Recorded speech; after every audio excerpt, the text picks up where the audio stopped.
Olá, bem-vindos a mais um E aí, professor? Oi, Walter. Beleza? Bom, do que falaremos hoje, hein? Um selo e uma marca. Um selo e uma marca. Bom, a palavra selo em inglês significa foca, não é isso, né? Eu acho que não é, né? Com certeza não. É um selo de verdade. Tá bom. Bem, vamos começar então. Vamos orar. Querido Pai Celeste, obrigado por nos abençoar e nos unir novamente. Pedimos que abençoe esta conversa e ilumine as nossas mentes. Mantenha-nos seguros e focados. Em nome de Jesus. Amém. Amém. Sabe, se fala muito sobre o selamento e o seu significado. Há muitas perguntas sobre esse tema. Há tantas versões com relação à marca da besta no mundo aí fora, que a gente pensou, bem, acho que vale a pena falar um pouco sobre esse tema. Vamos falar sobre selos e marcas. E aí, cada um pode decidir por si mesmo se a nossa explicação é bíblica ou não. E conforme você falou no último episódio do E aí, professor, chegaremos em um momento em que esse tema será predominante? Principalmente, Martin, porque nós estamos, e especialmente com relação ao último programa, estamos caminhando na direção ao momento em que a Igreja e o Estado se unirão. Muito em breve haverá um selo e uma marca. É isso mesmo. Teremos que escolher um ou outro. Exatamente. Não haverá uma terceira opção para escolher. E se escolher o selo, o governo irá atrás de você? Exato. Não dá para ficar em cima do muro nessa questão. Muito bem, Apocalipse 7, versículo 3. Ele fala sobre os servos de Deus que são selados em suas testas. Bem, as novas traduções dizem em suas testas, mas a versão King James, em inglês, diz dentro das testas, que eu acredito ser a tradução correta, porque aí significa o seu padrão de pensamento, suas decisões cognitivas, correto? Então, precisamos aguardar até que os servos de Deus sejam selados em suas testas. Em Apocalipse 13, 16, você tem a marca da besta, que é colocada na mão direita ou dentro da testa. Então, obviamente, há uma escolha a ser feita aqui. Ou o selo de Deus, ou a marca da besta. Um dos dois. E em Apocalipse 13, 17, lemos que ninguém poderá comprar ou vender, exceto aquele que tem a marca, ou o nome da besta, ou o número do seu nome. Em outras palavras, se você decidir escolher o selo ao invés da marca, haverá retaliações. Haverá consequências para essa recusa, correto? As primeiras retaliações são econômicas. Será que as pessoas sofrerão tarifas aumentadas em 25%, 50% ou 200%? Eu não sei. Mas vai ser mais ou menos assim. O início da opressão terá um caráter financeiro. Algumas pessoas não poderão comprar ou vender. A questão, Martin, é a quem você serve. Essa é a conclusão. Esse é o ponto principal. Romanos 6,16. Não sabeis que daquele a quem vos ofereceis como servos para lhe obedecer, desse mesmo a quem obedeceis sois servos, seja do pecado para a morte ou da obediência para a justiça? Veja só, Martin, esse texto é muito interessante. Então, se você comete pecado... Aliás, qual é a definição de pecado? Transgressão da lei. O que, por sua vez, leva à morte. O salário do pecado é a morte. Morte eterna. Morte eterna. Portanto, a transgressão da lei leva à morte eterna, assim como a obediência à lei leva à justiça. Ou melhor, digamos assim, de forma ligeiramente diferente, se compararmos com os outros versículos sobre os quais Paulo está falando. Se você tomar a decisão de abandonar seus pecados e confessá-los, neste caso, Cristo é justo e reto e te perdoa seus pecados e lhe dá o seu manto de justiça. E uma vez que você tenha abraçado essa questão, a justificativa será manifestada pela obediência aos mandamentos. Sim. Em outras palavras, você manifestará, por meio das suas atitudes, a quem você está servindo. É assim que mostramos que a justiça dele foi incorporada em nós. Sim, muito bem. Agora, as igrejas estão todas muito confusas sobre essa questão. Por que iria o diabo ser expulso por causa do pecado e as pessoas serem aceitas com o pecado? Neste caso, você estaria apenas substituindo um pecador por outro. Então, obviamente, a transgressão da lei, que é pecado, deve acabar. E nenhum jota, um tio, irá desaparecer da lei de Deus. Então, esses versículos de Paulo são frequentemente distorcidos para que acabem dizendo o oposto que eles devem dizer, porque a ênfase dele na justificação pela fé não nega a lei. Com isso, nos livramos da lei? Não, Deus nos livre, devemos cumprir a lei. E estabelecê-la. Então, precisamos saber o que é um selo e o que significa ter uma marca. Pensei que talvez fosse uma boa ideia obter uma fonte moderna. Alguma coisa com o nosso amigo Google. Vamos perguntar ao Google. Todos podem fazer o mesmo, né? O que é o selo? O que é? Eu achei uma boa definição. Veja só. Na verdade, eu fiquei bastante surpreso ao obter uma coisa boa vinda do Google, né? Vamos lá. Um selo de autoridade se refere a um símbolo ou uma marca. Então veja que as duas coisas são intercambiáveis. É interessante isso, né? Sim, e está lá no Google. Bom, muitas vezes um selo ou um carimbo oficial é utilizado para autenticar documentos que significam a legitimidade e poder vinculativo de uma lei, decreto ou outra ação oficial. Eu achei isso excelente. Sim, porque está vinculado a uma lei. Vinculado a uma lei, vinculado a uma marca. Então, qual era o propósito de um selo de autoridade? Em primeiro lugar, a autenticação. Um selo serve como uma confirmação visual de que um documento ou ação é genuíno e autorizado. Agora, às vezes, o selo, como no caso daquele sobre o qual lemos na Bíblia, está dentro de sua testa. Então, você teria que fazer uma cirurgia para vê-lo, não é? Sim, mas ele é revelado pelos seus atos. Essa é a manifestação visual dele. Você está certíssimo. Ótima resposta. Legitimidade. Ele transmite a autoridade e o poder da pessoa ou instituição que emite o documento ou a ação. Então, é tudo uma questão de autoridade. É o principal. E, finalmente, proteção. Eu achei isso bem interessante. Há um elemento de proteção no selo. Isso é lindo, na verdade. Não é legal? Sim, porque sabemos muito bem o que vai acontecer no futuro. É incrível. No passado, os selos protegiam os documentos de serem adulterados ou falsificados. Não se pode adulterar isso.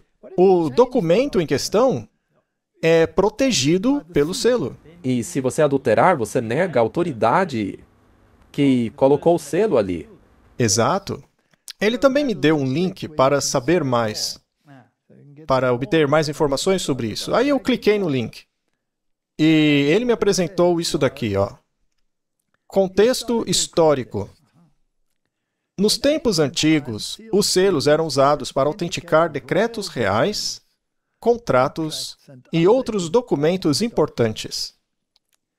O selo de um rei ou governante conteria o seu nome, título e o território que governava, significando a sua autoridade.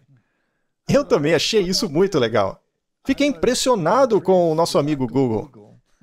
Ou será que é ela, né? Amiga Google. Talvez professor Google. Ai, ai. Pelo menos o Google não exige que você o chame por nenhum pronome específico, né? Porque agora só temos 2 gêneros.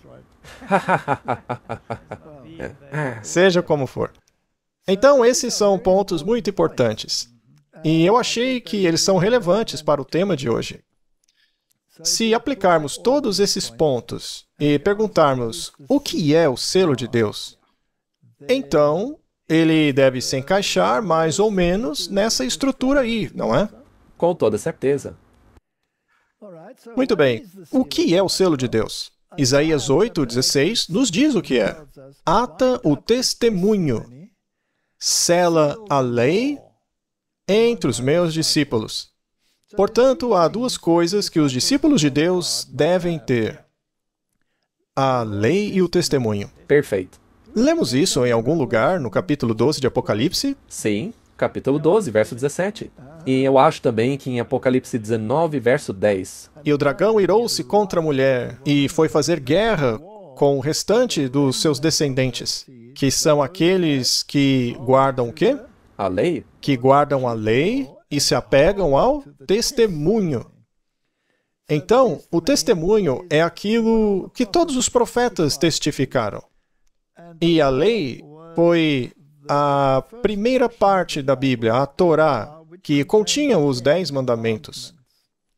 Então, isso deveria ser selado entre o povo de Deus. Em outras palavras, deveria ser escrito em seus corações e mentes. E qual é o critério? A lei? E ao testemunho. Essa não é a nova aliança que Deus escreveria em nossos corações, não é? Então, considerando os critérios, vamos ler Êxodo 31, versículo 13.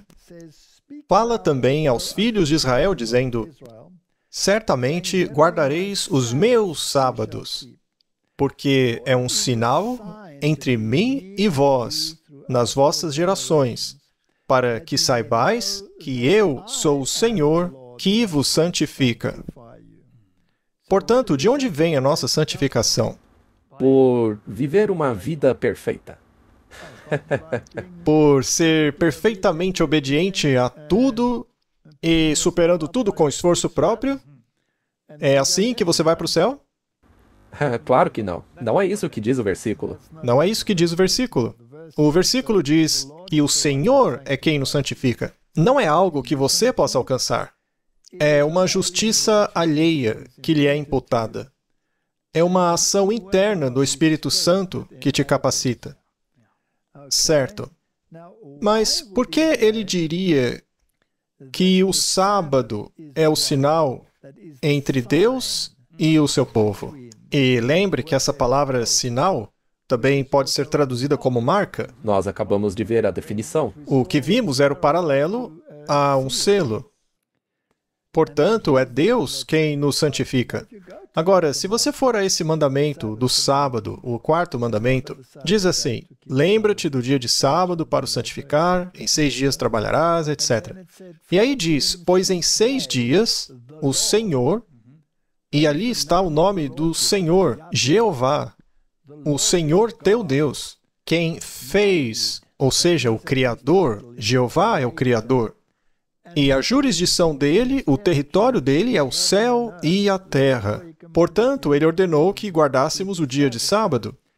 O sábado é o selo de Deus. Sim. Mas não é só o sábado, porque o sábado autentica toda a lei ou documento. Sim, o documento está lá com todo o conteúdo. O sábado é apenas o selo. De autoridade. Não se mexe no selo. Você não pode mudá-lo. Mas o que o sábado sela? Bem, é a lei e o testemunho. A Bíblia inteira. Além disso, ele está no coração dos 10 mandamentos. Está no cerne da própria lei. O sábado é o selo dos 10 mandamentos. Sendo assim, por acaso podemos trocar esse selo? Não. Não. Mas e se alguém aparecer dizendo: eu vou mudar isso aí? Nesse caso, ele vai ter que se ver com a autoridade que pôs o selo ali. Essa pessoa teria que matar Deus e dizer: agora eu sou a nova lei. Caso ele não tenha feito isso, então existe um conflito de interesses, não é? Por acaso o chifre pequeno não se atreveu a mudar a lei? Sim. Não é? Ele pretendia mudá-la. Pretendia. Ora, se você muda a lei de Deus e quer colocar a sua autoridade sobre a dele, você não tem que pôr um outro selo na lei? Porque agora é outra lei. É um tipo de fraude. Você tira o original e põe o falsificado em cima.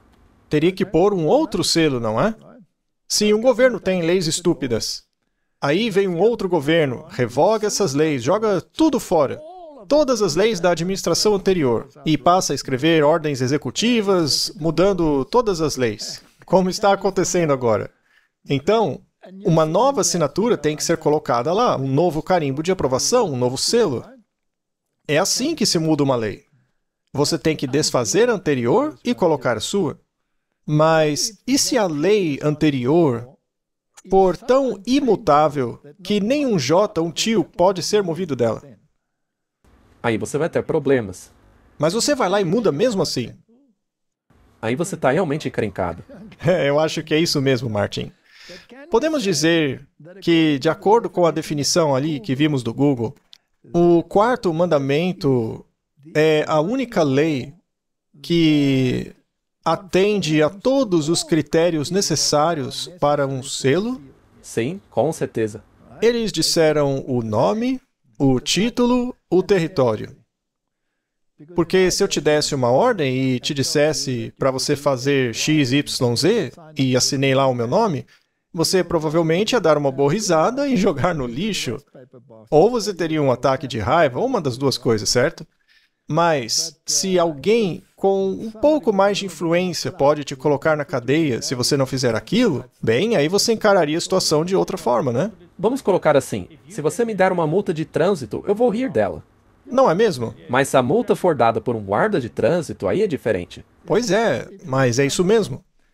Se uma pessoa qualquer tenta repreendê-lo na estrada, isso provavelmente vai levar a uma briga. Certamente não daria ouvidos à pessoa. Muito bem. Então nós estabelecemos que o mandamento, o quarto mandamento, está absolutamente alinhado com o selo.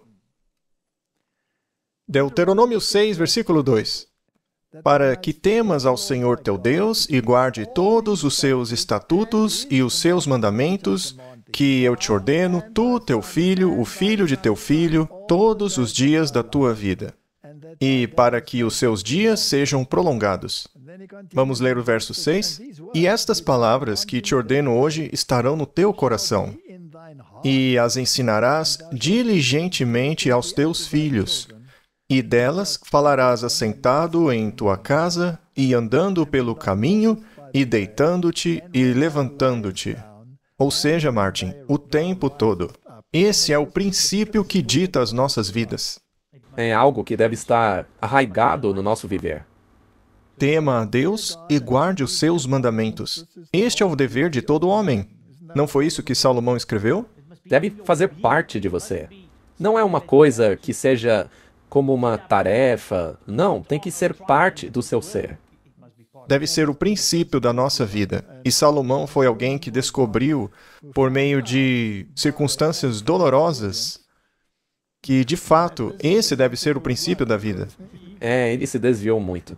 Imagine só ter 200 esposas, cada uma com uma opinião diferente. Deve ter sido bastante estressante. Isso sem contar as concubinas, né? Você está falando só das esposas. Pois é.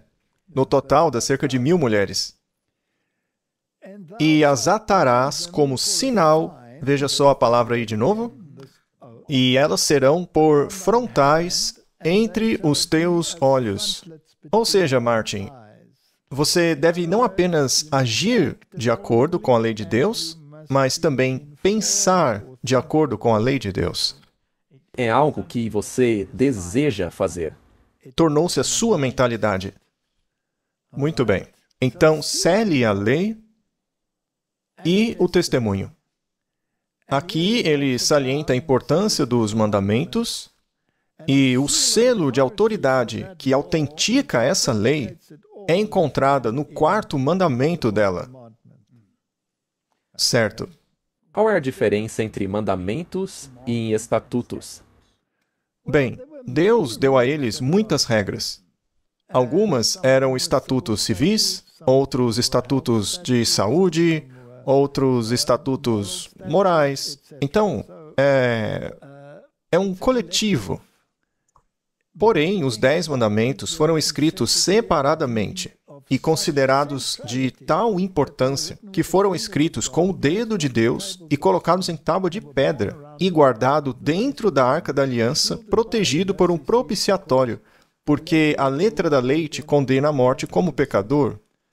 Então, você tinha que ser protegido da condenação pelo propiciatório, o ilastério, a expiação, a substituição. É uma teologia muito bonita. Certo. Podemos entender então que os estatutos foram dados em consequência do pecado? Sim. E eles não podem ser mudados, apenas cumpridos. Correto?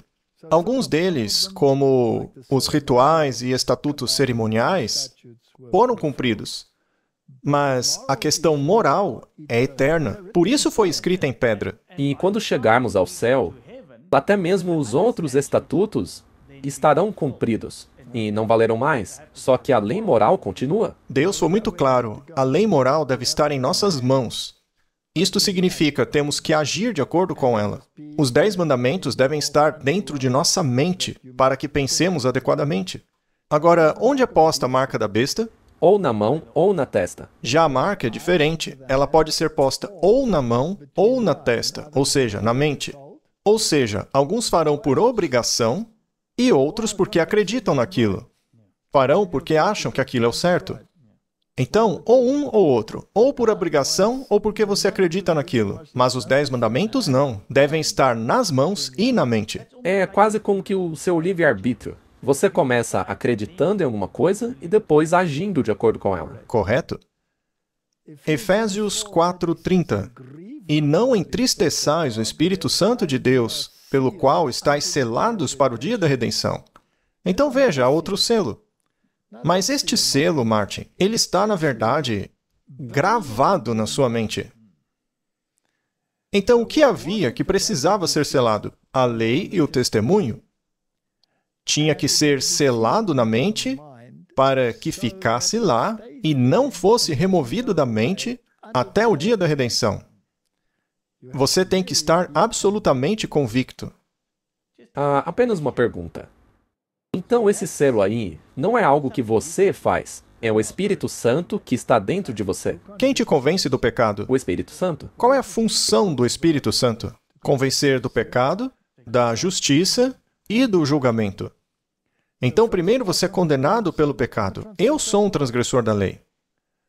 Aí eu sou convencido da justiça. E quem é que possui a justiça? Não sou eu, pois eu sou um transgressor. Cristo tem a justiça. Então, aqui está a solução para o meu problema do pecado. E no dia da redenção, o julgamento terá sido executado. Vamos para Apocalipse 7, versículo 3. Não danifiqueis a terra, nem o mar, nem as árvores, até que tenhamos selado os servos do nosso Deus dentro de suas testas. Então, onde deve estar essa convicção? No cognitivo, é uma decisão. Martin, este sinal te parece ser um selo físico ou é um selo espiritual? Me parece ser um selo espiritual. Então, não se trata de um carimbo do banco, ou um código de barras na cabeça, ou uma tatuagem, ou mesmo uma vacina. Ou talvez, quem sabe, um implante. Mesmo que seja do tamanho de um grão de arroz. Este daí é um selamento espiritual. É uma decisão que você toma em relação a uma autoridade e teologia específicas. Certo. Há uma citação no livro Eventos Finais. Diz assim: assim que o povo de Deus for selado em suas testas, que não é nenhum selo ou marca que pode ser visto, mas um estabelecimento da verdade, tanto intelectualmente quanto espiritualmente, para que eles não possam ser movidos. Assim que o povo de Deus for selado e preparado para a sacudidura, ela virá. Na verdade, já começou. Então, Martin, não é um sinal físico. De tudo o que lemos da Bíblia até agora, me parece bastante óbvio que o selo é uma questão espiritual. E que Deus, através do seu Espírito Santo, impressiona a mente de uma forma ou de outra? Bem, você quer ter o selo de Deus, certo? Claro que quero. Você quer o selo de Deus na sua mente, você quer agir de acordo com ele, certo? Então, os estatutos e os mandamentos têm que estar escritos dentro da mente. Eles são o selo. E o selo autentica um documento. No caso, a lei e o testemunho. Sendo assim, não se pode mexer e nem alterar o selo. É como a lei dos medos e persas. Depois que é promulgada, já era. Nem um tio ou um jota pode ser removida dessa lei. Nada pode ser alterado nessa lei. Mas esse tal estabelecimento, na verdade, também é interessante porque toda essa coisa espiritual é baseada na verdade. Baseada na verdade. E o que é a verdade? A palavra é a verdade. A lei é a verdade. Cristo é a verdade. Afinal, não se pode ter justiça sem Cristo. Então, a questão toda não faz sentido se não estiverem envolvidos a lei e o testemunho. Muito bem, agora que estabelecemos que o selo de Deus é um selo espiritual e não um selo físico, e que ele representa a autenticação de um documento, no caso, a lei e o testemunho, e também que as exigências de Deus, os 10 mandamentos, devem ser incorporados na mente e você deve agir de acordo com aquilo, então não devemos perguntar nós mesmos quais são as outras marcas na Bíblia? Existe uma marca interessante na Bíblia chamada a marca de Caim. Você não gostaria de saber o que é isso? Claro que sim. Muito bem. Se formos para as culturas antigas, seja a Assíria ou a cultura babilônica, eles retratam as coisas que ocorreram no mundo antes do dilúvio como formas deificadas daqueles indivíduos. Então, os primeiros governantes, os primeiros antediluvianos, como Abel ou Caim, ou qualquer um deles, foram mais tarde deificados como deuses. É interessante que o deus que era servido nessa época era Marduk. Marduk tinha autoridade para controlar o mal. Ele era a divindade que tinha autoridade para encarcerar ou punir, ou manter sob controle qualquer forma de mal. E ele recebeu essa autoridade de outra divindade chamada Anu. E Marduk tinha o sinal de Anu. E ele tinha uma espada e um tridente. Veja, as outras divindades, como Poseidon, por exemplo, ou Netuno, também tinham tridentes. Os tridentes são muito interessantes porque normalmente tinham raios ondulados e retos, que são uma referência aos aspectos masculino e feminino. Não precisamos entrar em todos os detalhes, mas o elemento da espada é muito importante, porque espada implica em autoridade e poder para impor aquilo que você quer ditar. Então, ele tinha o sinal de Anu. O sinal de Anu está aqui no braço. Parece um relógio, mas na verdade tem 8 raios. Basicamente 2 cruzes, uma sobre a outra. Então, são 8 raios. Esse era o sinal de Anu, ou o sinal de autoridade. Ao ampliarmos a imagem, vemos que há um anel ao redor da bainha, tudo com o sinal de Anu, que quer dizer que ele tinha autoridade para governar o mal. Esse livro de Tupper Saucy, Governantes do Mal, é um livro muito interessante, porque ele fala exatamente sobre este assunto. Ele considera as mitologias do mundo antigo e tenta determinar quem possui tal poder. Você vê estes sinais em relevos como esses daqui e também no teto do Capitólio. Você tem a espada na mão, o escudo governando sobre os desobedientes. Isso representa autoridade para governar. Essa espada geralmente está na mão do Estado, não é? A espada está nas mãos do Estado. Mas existe uma espada que é mais alta do que a espada do Estado, ou seja, a espada da Igreja. Uma é a espada espiritual, a outra é a espada secular. A espada espiritual é considerada mais poderosa que a espada secular. Portanto, a secular deve estar sujeita à espada espiritual. É uma união entre a Igreja e o Estado. Esse livro foi publicado com algumas capas diferentes. A primeira é essa daí à esquerda, que acabamos de comentar. Esse relevo você encontra no Capitólio dos Estados Unidos da América, lá em Washington, D.C.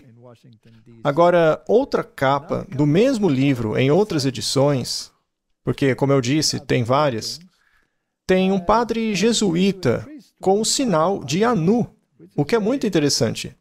Tupper Salce chegou à conclusão de que a espada espiritual por trás da espada secular foi imposta por meio de uma ordem militar que, segundo ele, foram os jesuítas.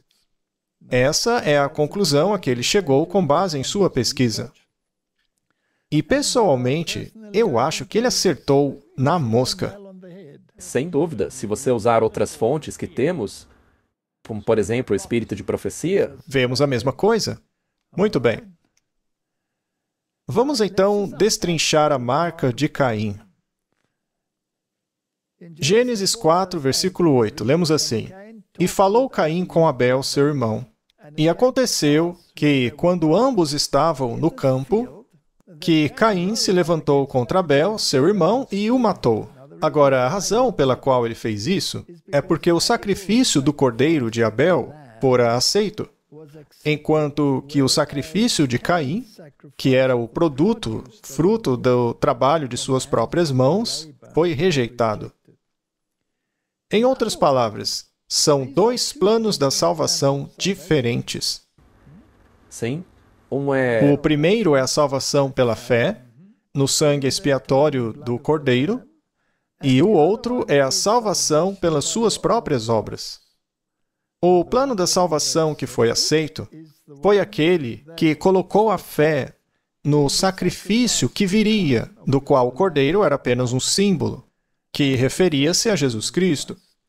É a salvação em Cristo, aceitando a justiça de Cristo por meio do seu sangue expiatório.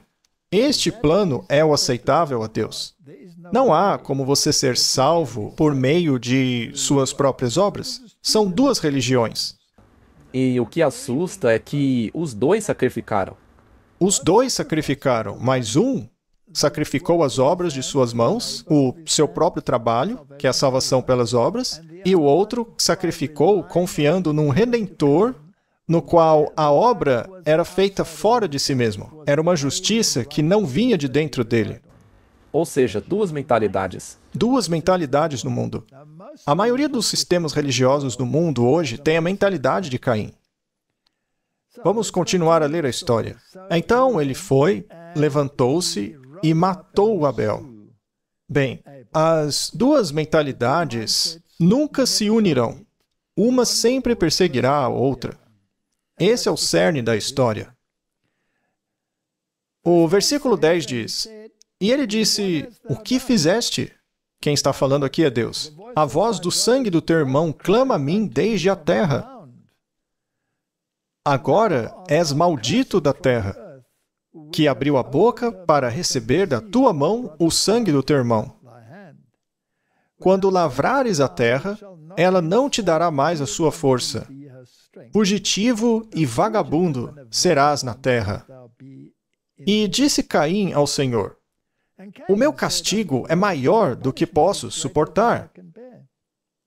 Eis que hoje me expulsaste da face da terra, e da tua face serei escondido, e serei fugitivo e vagabundo na terra. E acontecerá que todo aquele que me encontrar me matará. Muito bem, Caim está fazendo a pergunta: como evitar que as pessoas me matem? Bem, há algumas coisas interessantes aqui, Martin. A primeira é que é muito interessante que ele esteja escondido da face de Deus. Isto significa que Caim deveria estar sempre perdido? Bem, ele poderia salvar-se se aceitasse o sacrifício do cordeiro. Mas se ele rejeita isso, então permanecerá escondido da face de Deus. É uma escolha. E como ele vai se proteger de todos os que querem se livrar dele? Sendo assim, naturalmente, ele precisa de algum poder ou coisa parecida que lhe permitisse manter-se. Verso 15. E o Senhor lhe disse: portanto, qualquer um que matar Caim, a vingança será tomada sobre ele 7 vezes mais. E o Senhor pôs um sinal em Caim, para que ninguém o encontrasse e o matasse. É interessante, não é? Portanto, Caim recebe a marca de Caim. Será que foi um sinal físico? Bom, pelo que vimos até aqui, parece que esses sinais não são físicos. Está aqui, ó. É espiritual. Tudo isso foi consequência de uma mentalidade. Então, o que é essa marca que Caim recebeu? Bem, para começar, nós sabemos qual era a mentalidade dele. A mentalidade dele era: serei salvo pelas minhas próprias obras. Mas como que ele impediria que as pessoas se livrassem dele? Deve haver um selo. Então, ele deve ter algum tipo de autoridade. Mas que autoridade ele obteve? Bom, ele poderia se vingar 7 vezes mais. Em outras palavras, se você fizer algo a mim, você, meu amigo, vai sofrer 7 vezes mais. Eu vou puni-lo. Quem tem mais autoridade, então? Você. Eu. Porque, nesse caso, eu vou te fazer sofrer 7 vezes mais. E o número 7 é interessante, porque Deus é o número 7. Então ele toma uma prerrogativa que é da divindade, que é de punir, afinal o salário do pecado é a morte, e a empresta a Caim, que por sua vez obtém alguma autoridade.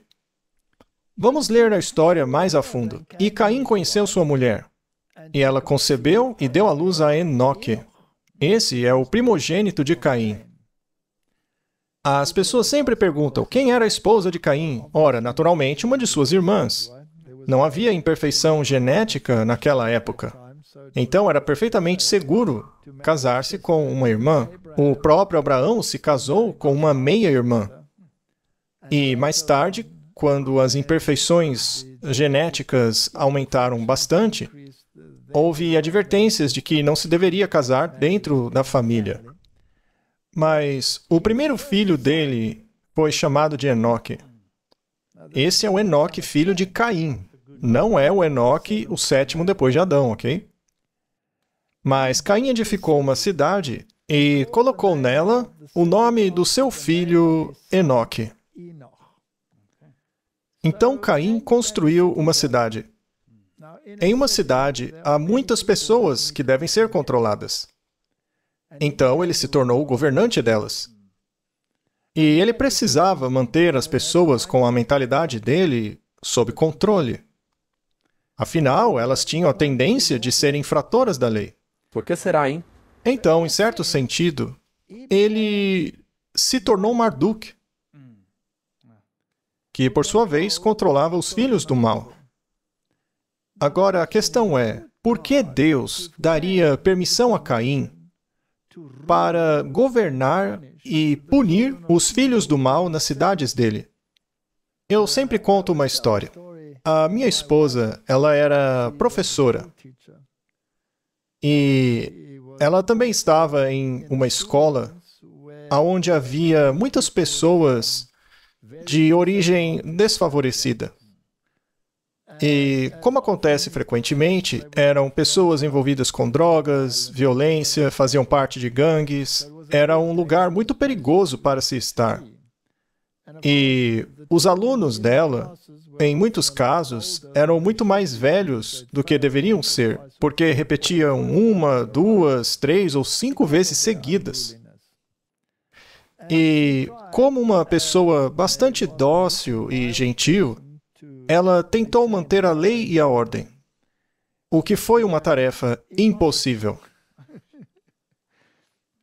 Então, em um ato de desespero, Ela disse que não iria mais aplicar nenhuma regra, nenhuma regulamentação, porque eles não davam ouvidos mesmo, eles ignoravam. Então ela disse a eles: agora vocês são os policiais. Vocês vão aplicar a lei e a ordem em sala de aula. Vamos ver como vão lidar com isso. Se alguém assobia e fala e não escuta na aula, qual será a punição dessa pessoa, no caso? Quem vai garantir que coisas assim não aconteçam? Porque comigo não funciona. Então, vocês vão fazer as regras e vocês vão dar a punição para os transgressores. Então, eles fizeram as regras. Conversar em sala de aula, punição tal. Andar em sala de aula, atirar objetos na sala de aula, punição tal. Etc, etc. Era uma longa lista de regras. E as punições eram incrivelmente severas. Sim, porque eles mesmos as elaboraram. Eles elaboraram as punições. Eram pelo menos 7 vezes mais severas, ou talvez até mais do que isso, do que ela teria feito. Por exemplo, uma das regras era limpar o pátio inteiro da escola de joelhos com uma escova de dente. E o pátio era realmente grande, então os joelhos do aluno ficavam em mísero estado quando terminavam. Mas as regras eram muito rígidas. Havia outras coisas como essa. E eram eles que aplicavam a punição. Então, a minha esposa cedeu a sua autoridade para os alunos rebeldes, porque, para começo de conversa, eles não a escutavam. E funcionou muito bem. Mas, muito bem. Caim construiu uma cidade, na qual habitavam aqueles que tinham a mentalidade dele, e deu a ela o nome do seu filho Enoque. E a Enoque nasceu Irade, que gerou a Meuagel, e Meuagel gerou a Metusael, e Metusael gerou a Lameque. E Lameque tomou para si 2 mulheres. O nome de uma era Ada, e o nome da outra era Zilá. Então essa é a primeira vez que um homem pegou para si mais de uma esposa. Essa é a progressão do que acontece quando nos afastamos de Deus. Sim. E agora ele está descendo o morro abaixo. Está indo de mal a pior. E Lameque disse às suas mulheres Ada e Zilá: ouçam a minha voz, esposas de Lameque. Ouçam o meu discurso, porque eu matei um homem que me feriu e um jovem que me ofendeu. Ele melhorou ou piorou? E muito pior. Pior. Então veja, segundo a Bíblia, ele foi o primeiro a matar uma pessoa depois de Caim. O primeiro foi o próprio Caim, depois dele governou Enoque, aí segue a genealogia, e então finalmente Lameque chega ao poder. E ele era um homem muito severo. Ele foi o primeiro homem na história da humanidade a tomar para si mais de uma esposa. E ele aumentou mais ainda a penalidade da lei, dizendo: se Caim for vingado 7 vezes, Lameque será 70 vezes 7. Agora, esse mesmo verso na Bíblia de Geneva diz o seguinte, e eu vou ler como se fosse o inglês moderno, tá? Diz assim: e Caim será vingado 7 vezes, e Lameque 70 vezes 7 vezes. Isso é muito interessante. Acredito que esse seja o sentido mais fiel. Então, devemos ler: se Caim será vingado 7 vezes, Lameque será 70 vezes 7 vezes. Vamos avançar um pouco agora. Ao chegarmos no livro de Daniel, 70 semanas haviam sido dadas aos filhos de Israel, correto? 70 vezes 7. E se você pegar esse número e pular para a época de Cristo, a pergunta é: quantas vezes devo perdoar o meu irmão? 70 vezes 7. 70 vezes 7. Isso seria 490 vezes? Então, Martin, se a tua esposa te irritar 490 vezes, aí você não precisa perdoar mais, não é? Brincadeira. Mas o que isso realmente significa? Bom, quando chegamos a 70 semanas foram dadas aos filhos de Israel. E o que aconteceu depois destas 70 semanas? Acabou o tempo de graça deles como nação. Então, basicamente, o que significa é que você deve perdoar até o fim do tempo de graça. Será que podemos ler assim, então? Se Caim foi vingado 7 vezes, certamente Lameque receberá o poder até que se acabe o tempo de graça para exercer esse poder de controle sobre qualquer um que queira interferir em seu governo. Sim, dá para ler assim. Você então concorda que poderíamos ler dessa maneira? Seria interessante. Essas pessoas se tornaram governantes. Agora vamos voltar para os tempos modernos e nos perguntarmos o que está acontecendo aqui. Vamos chamar esse livro de A Bíblia da Maçonaria. Este livro é o Moral e Dogma, de Albert Pike, e na página 210 ele tem uma declaração muito interessante. Diz assim: Enoque, em hebraico, significa iniciado ou iniciador. A lenda das colunas de granito e latão de bronze erguidas por ele é provavelmente simbólica. A de bronze, que sobreviveu ao dilúvio, que é uma grande besteira, isso é um absurdo, simboliza os mistérios dos quais a maçonaria é a sucessora legítima, desde os primeiros tempos, a guardiã e depositária das grandes verdades filosóficas e religiosas desconhecidas do mundo em grande escala e transmitidas de era em era por uma corrente ininterrupta de tradição, incorporada em símbolos, emblemas e alegorias. Em outras palavras, a filosofia da maçonaria e as tradições e os símbolos e alegorias, tudo isso é transmitido desde a época de Enoque. Mas qual Enoque? O bom ou o mau? Com certeza, o filho de Caim. Isso é importante salientar. Agora, a outra parte nesse livro aí, dos maçons, que eles informam as idades. E, a partir disso, podemos deduzir que é impossível que seja o Enoque bom, porque ele veio muito depois. Pelo contrário, se refere ao tempo do Enoque, filho de Caim. Então, é daí que vem esse poder exercido nos bastidores e será exercido até o fim dos tempos. Além disso, ainda dentro dos escritos maçônicos, aprendemos que Nimrod é aquele, depois do dilúvio, que perpetuou essa filosofia. E é claro que o Cã tinha pleno conhecimento dos mistérios. Ele tinha um cérebro muito bom, só que não era exatamente o filho mais fiel que Noé tinha, não é verdade? Mas o filho de Noé, Cã, tinha essa filosofia, essa dicotomia em sua mente, e passou ela para sua posteridade. Então, Nimrod, que era um dos filhos de Cush, ele é o iniciador da maçonaria moderna. Acontece que, na verdade, é a mesma filosofia que veio de Caim. Eles exerciam uma autoridade específica. E o nome dele significa rebelde. Sim. Ele se rebela contra Deus. Contra Deus. É ter uma mentalidade contrária a Ele. É ter um outro plano de salvação. Agora vamos voltar àqueles relevos antigos e ver se conseguimos encontrar alguma coisa. Esse daqui data de 823 a 811 a.C.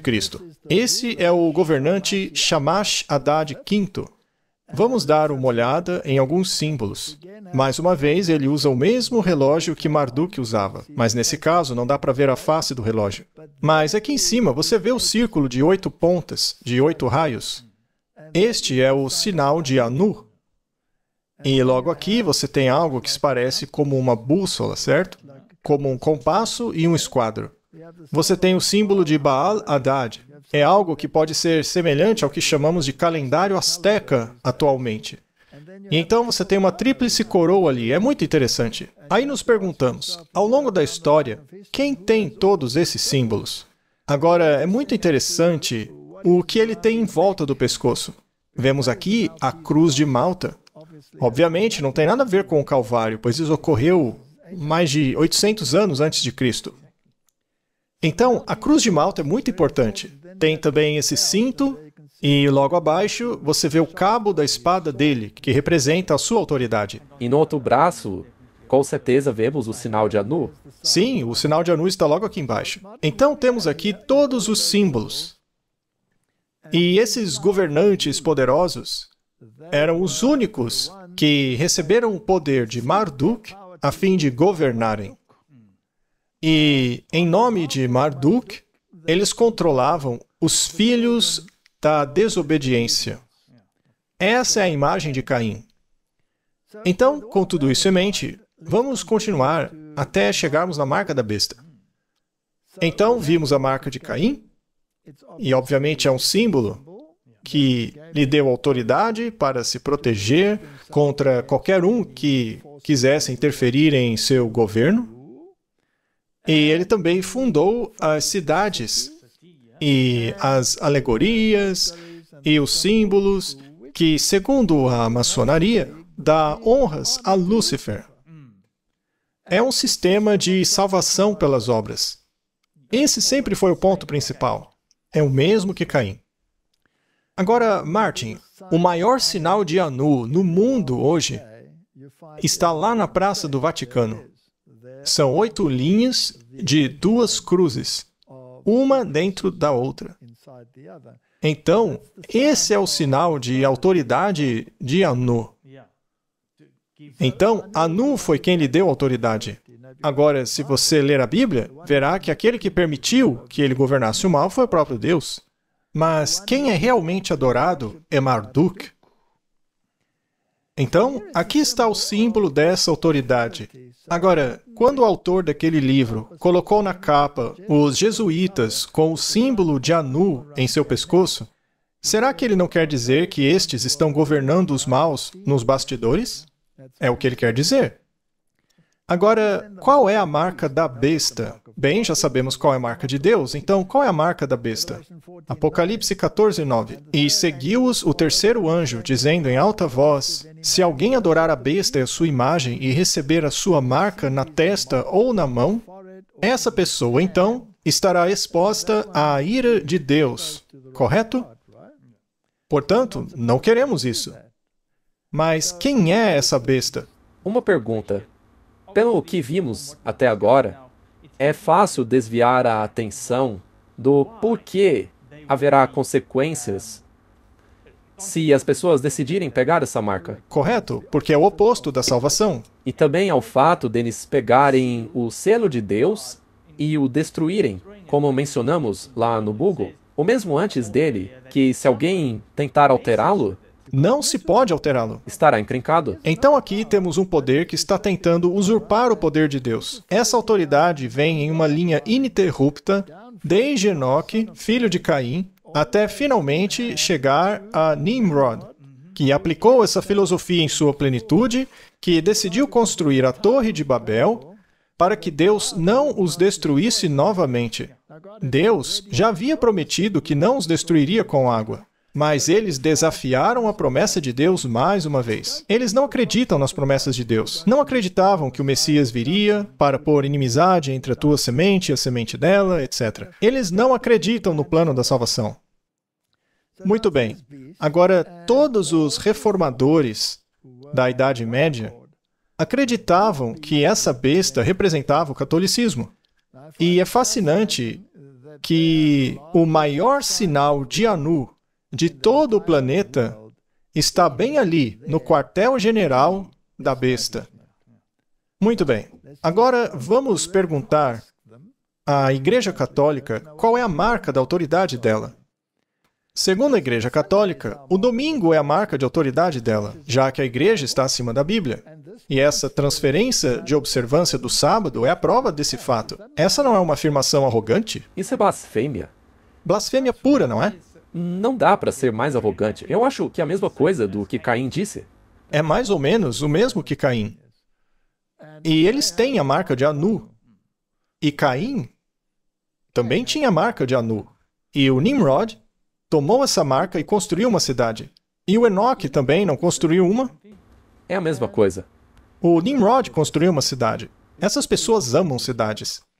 Muito bem. Então ele está acima da Bíblia. Ele está fazendo uma lei para si mesmo, dizendo: removerei o selo que está no mandamento do sábado, que dá autoridade à lei, e colocarei o meu próprio selo, o domingo. É por isso que o domingo é a marca de autoridade dos papas. É o selo deles, que querem ter a mesma jurisdição de Deus, o céu e a terra. Pelo menos é o que eles acreditam, já que colocam uma tríplice coroa na cabeça, igual o rei assírio. Essa tríplice coroa representa que ele é o governante do céu, da terra e das profundezas. Então o Papa seria governante dos vivos e dos mortos. Usurpando completamente a autoridade de Deus Absolutamente. e deixando a marca dele no lugar. Colocando a sua marca no lugar do sinal de Deus. Mas vamos nos assegurar que eles realmente disseram isso. Esse daí é o Ratzinger, o Papa anterior. E ele disse que a União Europeia deve guardar o domingo, diz a Igreja Católica. Isso foi na época do Ratzinger. E o Papa João Paulo II, que foi declarado um santo, disse que uma pessoa que viola a santidade do domingo deve ser punida como herege. Martin, como os hereges eram punidos? Com tortura e morte. Ah, então parece que eles estão falando bem sério. Isso significa então que eles querem exercer a autoridade deles sobre os outros? Com certeza?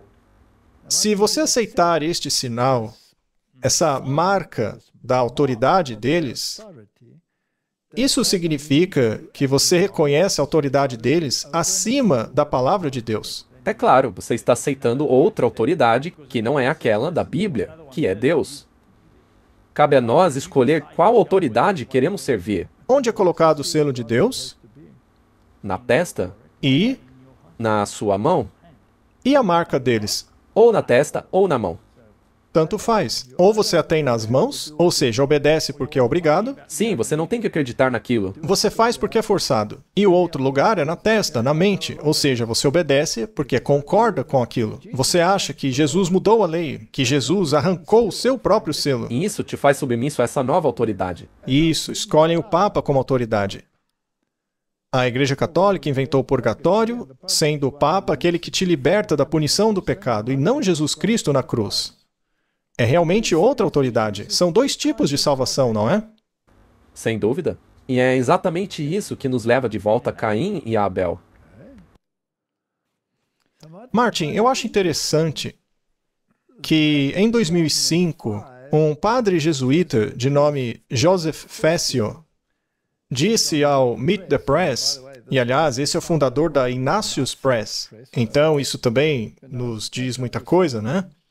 Mas ele disse que aqueles que se rebelam contra os ensinamentos autênticos da igreja estão se rebelando contra Deus. Ora, mas o que fazer se esses ensinos da igreja são opostos à Bíblia? Neste caso, contra qual Deus você está se rebelando? O Deus deles? Não é interessante que o Papa use branco? Não é essa a cor da retidão? Essa não é uma prerrogativa de Cristo? Ele é o único que tem permissão para fazer isso. Sim, isso é muito interessante. Então, Martin, essa é a outra forma de salvação, que envolve a salvação pelas obras. Mas quão importante é esse poder? Bom, o Tomás de Aquino disse que o Papa, por direito divino, tem poder espiritual e temporal, como sendo o supremo rei do mundo. Martin, será que o Papa carrega a marca de Caim? Sem dúvida. Ele também governa sobre os maus. Muito bem. Mas o Papa tem esse poder? O Papa de Roma, como chefe do governo papal, reivindica a soberania absoluta e supremacia sobre todos os governos da Terra. Que situação interessante! Então, ele tem toda a autoridade. Então, o selo de quem vai ficar no documento? O dele. Então, ou você tem o selo de Deus, ou o selo do Papa. Ou você tem o selo do Deus do céu, ou o daquele que afirma ser Deus nessa terra, que se coloca acima da Bíblia. Ele disse isso. Então, o cardeal Manning disse que o direito de depor reis é inerente à soberania suprema que os papas, como vice-regentes de Cristo, exercem sobre todas as nações cristãs. Mas lembre que a citação anterior disse todas as nações. Então, o cardeal Manning estava apenas sendo pouco cuidadoso em sua fraseologia. Mas, na verdade, ele quer dizer todas as nações. E isso foi tirado do livro A História dos Jesuítas. Agora, ele não parece ter toda essa autoridade. O Papa parece apenas um homenzinho vestido de branco, sentado lá em Roma. Mas ele tem o sinal de Anu no pátio dele. Mas por meio de quem ele exerce toda essa autoridade? Obviamente, por meio dos poderes civis, certo?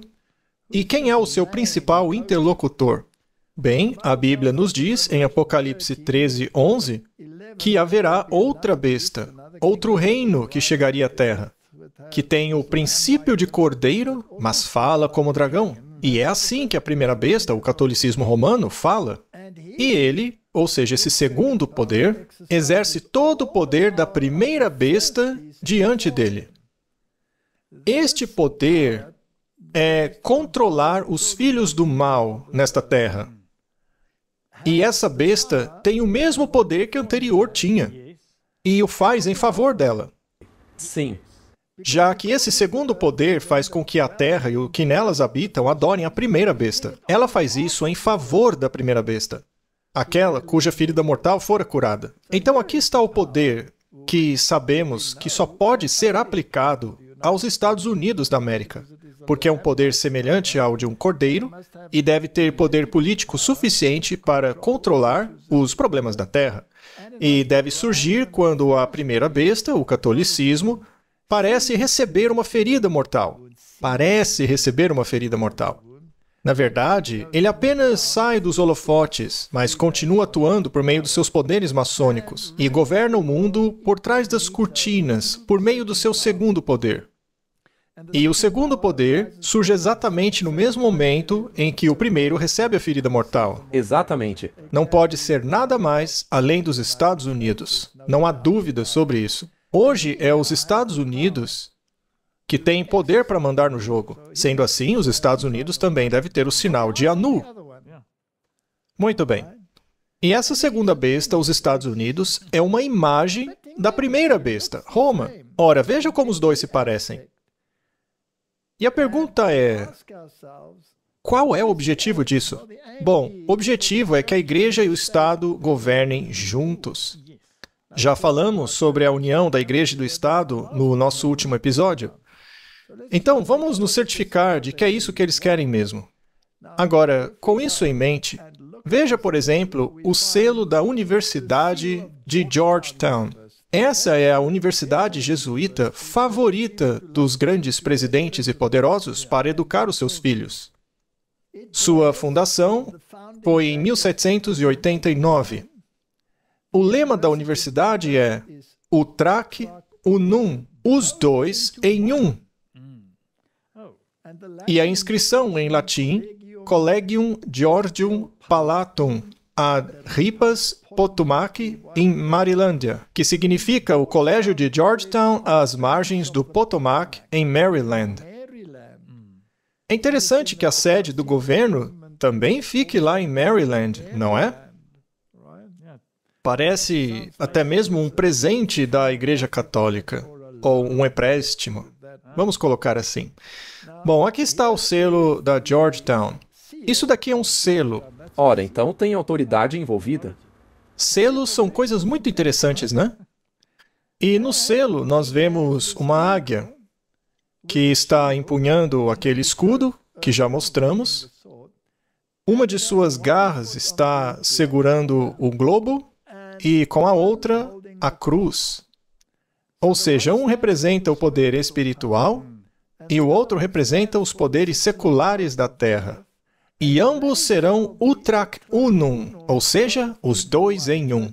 Igreja e Estado governando os filhos deste mundo, os descendentes de Caim, que em grande parte têm uma religião de salvação pelas obras. E vamos falar sobre isso depois. Mas, basicamente, o que estamos fazendo, Martin, é sair dos aspectos históricos de onde estamos na linha do tempo, politicamente, o que foi feito no último episódio, e agora estamos olhando de um ângulo espiritual para identificar a questão. Bom, o catolicismo nega a expiação. Para eles, Cristo não morreu por você. A gente já mostrou isso aqui também muitas vezes. E todas as outras religiões do mundo têm, em grande parte, a mesma filosofia, a de que são as suas obras que trazem o favor de Deus a você. Então, Martin, se a primeira besta, o catolicismo, é o poder que realmente exerce a força, o poder, temos que nos perguntar então, bem, quem fundou as organizações e as estruturas que dão esse poder para a segunda besta, que é a América? Se analisarmos a CIA, a Agência de Espionagem Americana, ela foi formada por William Wild Bill Donovan, e ele era um cavaleiro de Malta. Quando você se torna um cavaleiro de Malta, a quem você jura lealdade? Ao Papa. Ah! Já o FBI foi formado por Joseph Bonaparte, que por acaso era um cavaleiro de Malta. E desde então você pode correr toda a história, e não temos tempo para fazer isso agora, mas veríamos que os cavaleiros de Malta e os representantes da primeira besta são os que controlam essas organizações e estão no centro do poder desde o início. O tempo todo. E naquela estátua do rei lá, que era de 800 antes de Cristo, também tinha a Cruz de Malta ali, não tinha? Correto? E esses cavaleiros de Malta têm o mesmo emblema. Eles têm exatamente o mesmo emblema. Então, todos estes poderes estão governando hoje. E se ainda formos um pouco mais longe, vamos pegar outra citação da maçonaria aqui. Diz assim: a verdade é que os jesuítas de Roma aperfeiçoaram a maçonaria para ser a sua ferramenta mais magnífica e eficaz, realizando seus propósitos entre os protestantes. Há um pequeno truque que você pode aplicar para fazer isso. Você basicamente cria as estruturas e depois proíbe as estruturas, de modo que você pareça ter se distanciado delas. Depois, ao proibi-la para os católicos, você atrai os protestantes para ela, e você passa então a governá-los sem que eles saibam. É assim que acontece? Então, isso é um grande projeto que estamos expondo aqui. Mas vamos voltar à história. Vamos dar uma olhada em Salmanasar III. Esse daí é um rei assírio. Ele seria o precursor dos reis babilônicos. E Jeú é aquele a quem Deus deu poder para punir Israel. Está lá na Bíblia essa história. Não é mesmo? Sim, o Jeú era um rei de Israel. Sim, ele foi ungido como rei de Israel. Foi Elias que o ungiu. Então, Jeú iria governar sobre os desobedientes e puni-los. Acontece que Jeú estava submisso a Salmanassar III. Veja que no obelisco negro de Salmanassar, você tem um relevo de Jeú se curvando a Salmanassar. Então, Jeú estava sujeito a ele. Jeú estava sujeito a outro. Ele era súdito do rei da Síria. O que é muito estranho, não é? Aqui temos o desenho do que vemos no relevo em cima. Para facilitar a compreensão, vemos Salmanasar e Jeú ajoelhado. E aqui estão aqueles que estão apresentando os presentes, que os estão carregando, e todos eles usam o mesmo chapéuzinho, veja. Esse também é chamado de o chapéu frígio, e foi um símbolo do que foi usado na Revolução Francesa. É muito interessante a história. E também nessa imagem está o sinal de Anu mais uma vez. Sim, exatamente. Aqui você tem o símbolo de Anu, que significa que quem o entregou foi o rei da Síria. Ele era basicamente o que tinha a marca de Caim. Ele era contra Deus, contra o povo de Deus o tempo todo. E era ele que tinha o poder de governar sobre os filhos do mal. Mas Jeú estava sujeito a ele, o que é interessante. Sim, então Deus deu a Jeú autoridade para governar em Israel. Ainda assim, ele estava sob o comando do Salmanasar. Sim, era submisso a ele. E todos usavam aquele chapéuzinho.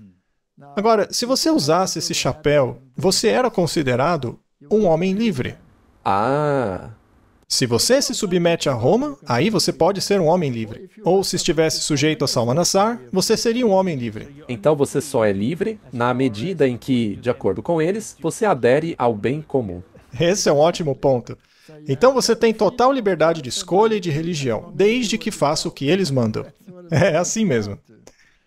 Bem, Martin, considerando os Estados Unidos, vamos olhar para o emblema ou selo do Senado dos Estados Unidos, que é o órgão máximo do governo. Também temos aqui o Departamento do Exército. Você tem o mesmo chapeuzinho que, por acaso, está aqui no deus Mitra, o deus do sol, veja só. Então, a divindade que você tinha era, na verdade, Marduk. Ele era o deus do sol. Mais tarde, na época dos Medos e Persas, o deus Sol se tornou o Mitra, que, por sua vez, tinha esse mesmo chapéu. Então, São apenas nomes diferentes para o mesmo Deus. É muito interessante que esse chapéu esteja no selo do Senado. Além disso, você também vê esse chapéu em certos desenhos animados. Os Smurfs usam um chapéu muito parecido. sim, Também tem o Nuri. Ele também usa um chapéu semelhante. Todos eles querem passar o recado de que estão no governo. agora, o que está escrito aqui é muito interessante, porque é semelhante ao que tinha no selo dos jesuítas. Diz aqui, de muitos somos um. Ah, sim, você se refere ao selo da Georgetown, né? Sim, que dizia, ambos somos um. Ou seja, os governantes da terra e a igreja são um. Então, a igreja afirma ter a espada do Espírito, e a espada secular está sujeita a ela. A espada superior tem o verdadeiro poder de Anu, e dá esse poder àquele que deve exercê-lo, ou seja, o Estado. E a fim de exercer esse poder, você tem o mesmo chapeuzinho com uma serpente tendo poder sobre ele. E esse é o exército fazendo o trabalho em nome de outro sistema. Então, se você for a esse edifício aqui, que é onde fica o rito escocês da maçonaria, fica bem perto dos outros prédios lá em Washington, onde os governantes se reúnem. Olha que coincidência. É ali que as verdadeiras decisões são tomadas, nos corredores da maçonaria, do templo do 33º rito escocês. E quando você entra lá, você encontrará não apenas o símbolo do Shamash, o Deus Sol, como também você vê na porta o sinal de Anu. Olha só, o sinal de autoridade para governar sobre os maus, que estavam sob Shamash e Marduk. O que está fazendo ali, Martin? Está mostrando que eles detêm o poder. Eles detêm o poder, mas o verdadeiro poder está em Roma, porque lá está o maior sinal de Anu do mundo. Agora, lá na Suprema Corte dos Estados Unidos, olhe para a parede. O que você vê lá? O símbolo de Anu. É o símbolo de Anu. Então, essas pessoas são as que têm autoridade e poder. Não é interessante? É impressionante. E você também já não mostrou aqui que, após o episódio da Torre de Babel, quando Deus confundiu as línguas, não está escrito em algum lugar que eles passaram a usar sinais como linguagem? Exato, eles usavam símbolos como linguagem. E se você sabe o sentido dos emblemas, você entende o recado deles. Então, ainda que sejam de partes diferentes do mundo, eles sabem muito bem o que essas coisas querem dizer. Ok? Bom, se você pegar o governo atual dos Estados Unidos da América, e já falamos sobre isso aqui também, sobre a Era de Ouro e tudo que eles querem fazer, muitos deles, seja o vice-presidente Vance ou o Rubio, não importa. Eles não tinham vergonha de aparecer com estes sinais em suas testas, que pareciam indicar lealdade à primeira besta. Afinal de contas, esse negócio de cruz da quarta-feira de cinzas pertence à primeira besta. Então, com isso, estão passando a mensagem que são emissários Quase embaixadores, da primeira besta. Não é isso mesmo? correto? Não é isso que a Bíblia diz que eles são? Nós precisamos ter o selo de Deus em nossa mente e em nossas mãos. Então não pode ser um sinal físico com o qual você fica andando por aí, porque isso é muito semelhante a dizer, veja o que eu fiz com as minhas obras. Eu estou mostrando que estou alinhado com um plano de salvação que é oposto ao plano da salvação de Cristo. Sim, mostra a qual autoridade você está se submetendo. Exatamente. Então, quando a igreja e o Estado se unem, ambos se tornam um, que é basicamente contra a Constituição dos Estados Unidos, que separa a igreja do Estado. Algo que o atual presidente do Congresso já disse discordar completamente. Mas ao defender a união da igreja e do Estado, você está indo contra a Constituição. Lemos em Testemunhos para a Igreja, volume 5. Nosso país repudiará todos os princípios de sua Constituição como um governo protestante e republicano, e fará provisão para a propagação de falsidades e ilusões papais. Não está acontecendo? Dá para ver na testa deles? Então poderemos saber que chegou a hora da impressionante obra de Satanás e que o fim está próximo. Isso é a escrita na parede. Claro que é, mas nem todos estão entendendo o que está sendo escrito na parede. Exatamente. Nem mesmo os líderes. Porque lemos também em outra declaração o seguinte: não há muitos, mesmo entre os educadores e estadistas, que compreendam as causas que fundamentam o estado atual da sociedade. Aqueles que detêm as rédeas do governo não são capazes de resolver o problema da moralidade, corrupção, pobreza, pauperismo e aumento da criminalidade.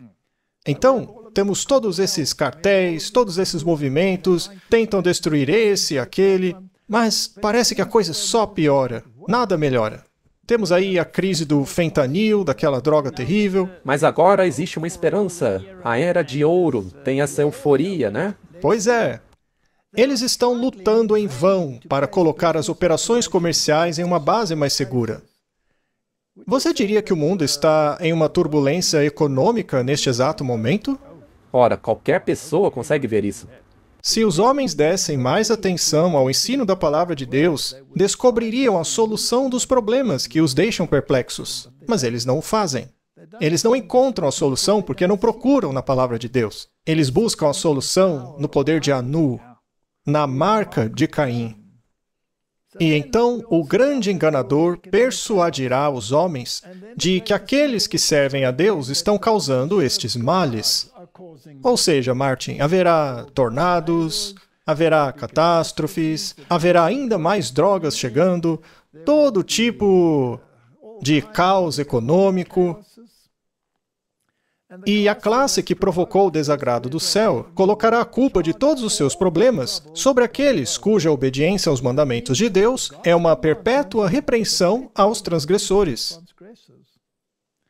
Será declarado que os homens estão ofendendo a Deus pela violação do sábado dominical, que este pecado trouxe as calamidades, que não irão parar até que a observância do domingo seja rigorosamente aplicada, e que aqueles que apresentam as reivindicações do quarto mandamento, que incorpora o selo de Deus, como vimos nas Escrituras, destruindo assim a reverência pelo domingo, perturbadores do povo, impedindo a restauração do favor divino e prosperidade temporal. Então, para que essa tal era de ouro funcione, é necessário colocar as pessoas de volta na linha, obedientes ao sistema. As leis terão que se tornar cada vez mais draconianas e opressoras para isso.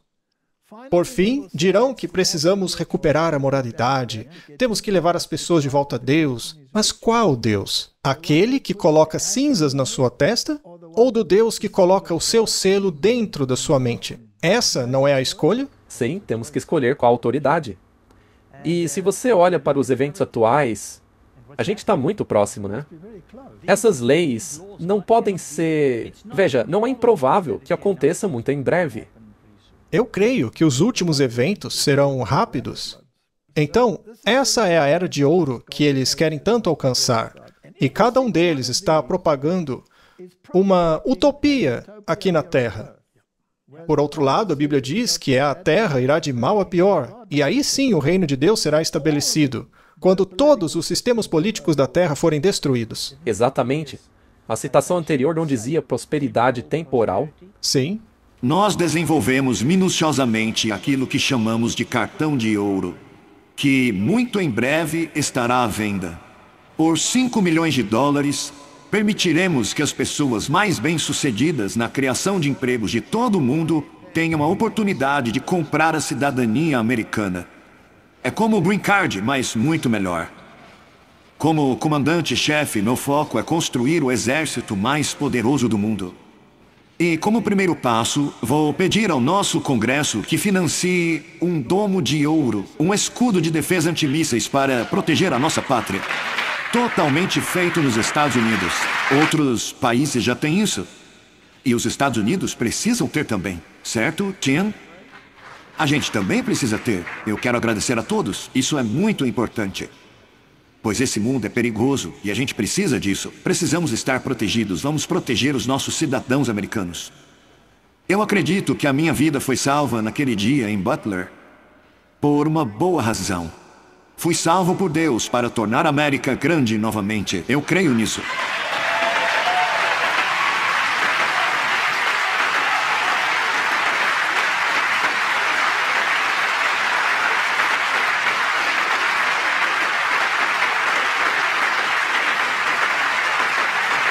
Agora é a nossa vez de assumir a causa justa da liberdade americana. Chegou a hora de tomarmos o destino da América em nossas próprias mãos e começarmos os dias mais emocionantes da história do nosso país. Será a nossa melhor era. Com a ajuda de Deus, nos próximos 4 anos, vamos liderar essa nação e levá-la ainda mais alto. Vamos formar a civilização mais livre, mais avançada, mais dinâmica e a mais dominante que já existiu na face de toda a Terra. Criaremos a melhor qualidade de vida, construir as cidades mais seguras e ricas, as comunidades mais saudáveis de todo esse mundo. Vamos conquistar as vastas fronteiras da ciência. Vamos levar a humanidade ao espaço, plantar a bandeira americana no planeta Marte e muito além dele. Cidadãos americanos, preparem-se para um futuro incrível, porque a Era de Ouro da América apenas começou. Será algo que nunca foi visto antes. E por isso eu quero agradecer a Deus. Que Deus abençoe a América. Vale a pena mostrar isso de novo, não é? Eu também acho. Percebi uma coisa interessante que não tinha visto da última vez. Essa era será construída. Ah, Nimrod foi um grande construtor. Caim foi um grande construtor. Enoque foi um grande construtor. Herodes também foi. Veja, não há nada de errado em ser um grande construtor, mas se esse edifício estiver em contraposição àquilo que Deus tem em mente, aí sim temos um problema. Bom, ele também disse o governo mais dominante. Isso não soa para você como o sinal de Anu? Ora, com certeza. Também somos avisados de que os sindicatos serão muito proeminentes. Os ímpios estão sendo amarrados em feixes, presos em fundos, em sindicatos, confederações. Não podemos ter nada a ver com essas organizações. Deus é o nosso governante, o nosso governador, e Ele nos chama para sair do mundo e nos separar dele. Então, Martin, estamos vendo o choque entre o espírito de Caim contra o espírito de Abel. Um é a salvação pelas obras, o controle absoluto. Já o outro é a submissão, a confiança em um poder fora de você. As duas têm mentalidades muito diferentes, mas muito mesmo. Agora, quando esses males que ocorrerão na Terra, porque isso daí não é tão fácil de executar como eles estão dizendo. Veremos que essa mesma classe, ou seja, dos líderes que ensinaram que a lei de Deus não é vinculativa, vão apresentar a alegação de que a corrupção que se espalha rapidamente é atribuída à profanação do chamado sábado cristão. e que a aplicação do mesmo, a observância do domingo, melhoraria muito a moral da sociedade. Esse é o próximo passo. Esta afirmação é especialmente defendida na América, onde a doutrina do verdadeiro sábado tem sido amplamente pregada. Declaração muito interessante. Eu aguardo o futuro com bastante interesse para ver quando esse passo moral será dado. E de quem virá? Quem exigirá a observância deste domingo? Bem, de acordo com o grande conflito, a corrupção política está destruindo o amor pela justiça e a consideração à verdade. Eles não estão descobrindo muita corrupção? Veja o que o Elon Musk descobriu. Sim, você tem razão. Mesmo na América Livre, os governantes e legisladores, a fim de ganharem o favor da população, cederão à demanda popular por uma lei que imponha a observância do domingo. A liberdade de consciência, que custou um sacrifício tão grande, não será mais respeitada. O Trump não está se gabando de ter vencido no voto popular? E todos os outros estados oscilantes votando nele? Não seria esse um prenúncio do povo dizendo o que quer? Correto. Eles não estão convidando os oligarcas do mundo para comprar um cartão de ouro de 5 milhões de dólares para promover esse sonho de prosperidade? O mesmo acontece com as tarifas, caso você não construa na América. É por isso que todos vocês podem vir e fazer isso na América, esse país de ouro. Mas o que a Bíblia diz, Martin? Ela diz: "Ide agora, vós, homens ricos, gritai e uivai por vossas misérias que virão sobre vós. Vossas riquezas estão corrompidas, vossas vestes estão roídas pela traça, vosso ouro e vossa prata estão enferrujados. A ferrugem deles será uma testemunha contra vós, e comerá vossa carne como se fosse fogo. Vós acumulastes tesouros para os últimos dias." Agora, considere esses filantropos multimilionários. Eles realmente se preocupam com o pobre? Claro que não. E claro, haverá a influência do espiritismo ao mesmo tempo. À medida que o espiritismo imita mais de perto o cristianismo nominal da época, ele tem maior poder para enganar e enredar. Até fogo descerá do céu. Haverá falsas manifestações. O próprio Satanás é convertido segundo a ordem moderna das coisas. Ele aparecerá no personagem de um anjo de luz através da agência do espiritismo. Milagres serão realizados e os doentes serão curados. Muitas maravilhas inegáveis serão realizadas. E uma vez que os espíritos professarão fé na Bíblia e manifestarão respeito pelas instituições da igreja, mas qual igreja, Martin? Roma, é claro. Exato. Seu trabalho será aceito como uma manifestação do poder divino. Então, tudo isso junto é o que podemos esperar dos últimos dias. E então teremos um tempo de angústia como nunca houve, desde que há nação até aquele tempo.